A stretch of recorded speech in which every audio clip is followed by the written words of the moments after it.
આ જુપિટર બંધ હાલતમાં આપડીને આવ્યું છે. ઇન્ટરેસ્ટિંગ એ છે કે આ ગાડી 8-10 દિવસ પહેલા જ સર્વિસ થઈ હતી કોઈ બીજા ગેરેજ. ગાડીમાં મેઇનલી પાવરનો ઇશ્યુ હતો અત્યારે, જે અમે સોલ્વ તો કરી નાખ્યો, એટલે ગાડી તો ચાલુ થઈ ગઈ.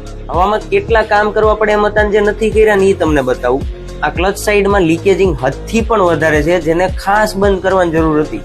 અને આ રોલર જુઓ પૂરા થઈ ગયા છે, જે ચેન્જ કરવાની જરૂર હતી. એન્જિન ઓઇલ માપ કરતા ઓછું છે, ઈ પણ નાખવાની જરૂર હતી.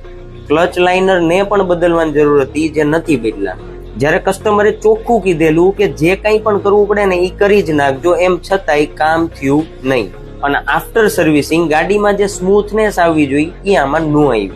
આવું બનવાનું કારણ તમને કહું ને તો ક્યારે થાય ખબર છે? જ્યારે બહુ જાજી ગાડી સર્વિસિંગમાં ભેગી થઈ જાય અને સેમ ટાઈમ ઉપર ગાડી ડિલિવર કરવાની હોય કસ્ટમરને, ત્યારે છે ને આવી રીતે કામ બગડે છે. અમુક વસ્તુ મતલબ રિપેર કરવાની રહી જાય છે. પણ હું એવું માનું છું કે મેઇન પ્રોબ્લેમ જે ગાડીમાં હોય છે, અગર એ જ સોલ્વ ન થાય તો કોઈ મિનિંગ નથી બનતો.